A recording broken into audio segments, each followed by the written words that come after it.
One look of pity and I have the urge to pluck out an eye. I would much rather be hated than pitied, and I can tell you there's no shortage of people who hate me and all the other sex workers out there. So, who am I? Very few of my clients know exactly who I am, and that privacy works both ways. I won't look up a client's name unless they piss me off. Maybe they don't treat me well. Maybe they're reluctant to pay. If that happens, then I want to know exactly who they are. If you're ever my client, I suggest you try very hard not to piss me off. Don't stiff me for money. Don't bombard me with emails. Don't push my boundaries. I can see you on Facebook with your family. I can see you on LinkedIn with your colleagues. Avoiding my wrath is very simple. Don't be abusive. Be nice. Always. And if you're a sex worker, my advice is that you use a pseudonym.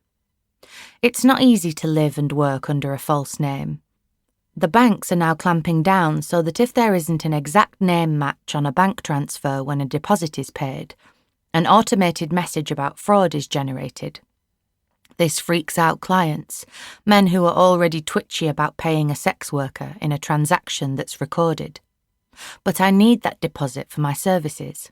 Firstly, because there are so many time wasters out there, and like anyone, I have to be paid for the work that I do. Secondly, and more importantly, I need it because I want there to be a correspondence trail if the client decides to kill me.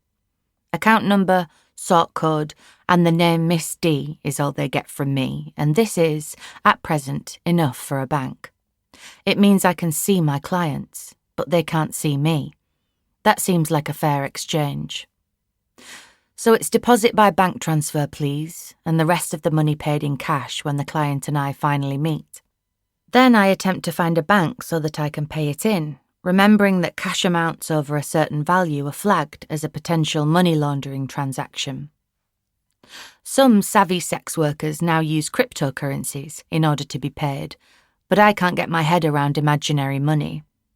Others take deposits via Amazon, accepting gift certificates in lieu of cash.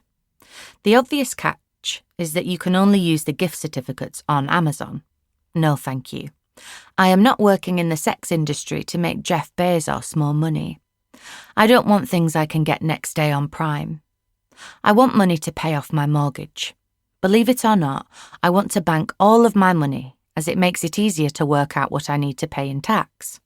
I actually want to pay tax, unlike, in my opinion and according to the reams of serious investigative reporting on the subject, Amazon.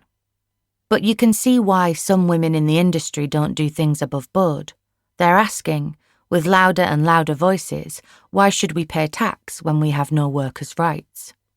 When you have no rights, you're driven to aliases, to anonymity, to feel fear about sharing a name. A couple of my names were chosen by me. Some of my names were chosen for me by pimps.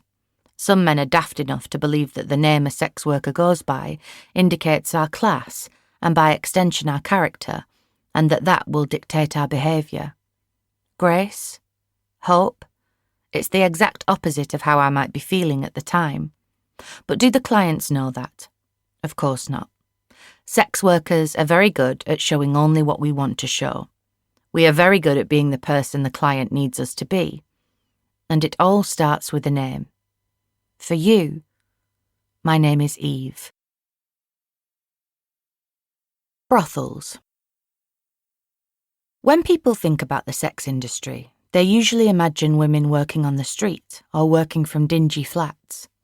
While I haven't done the former, I have worked in many a flat. These brothels are everywhere. Sometimes they are obvious, with huge neon signs in the windows or positioned above doorways that tell you the venue is a sauna. But most of the time you won't know they are there. They're a flat swallowed by a huge apartment block with no nosy porters to wonder what's going on. They're a house on a short lease on a suburban street because the madam knows there is only a limited amount of time before she has to move her girls out fast. They're luxurious basement flats with private entrances, and they're pungent, pokey flats with the neighbours' shoes piled up in the hallway.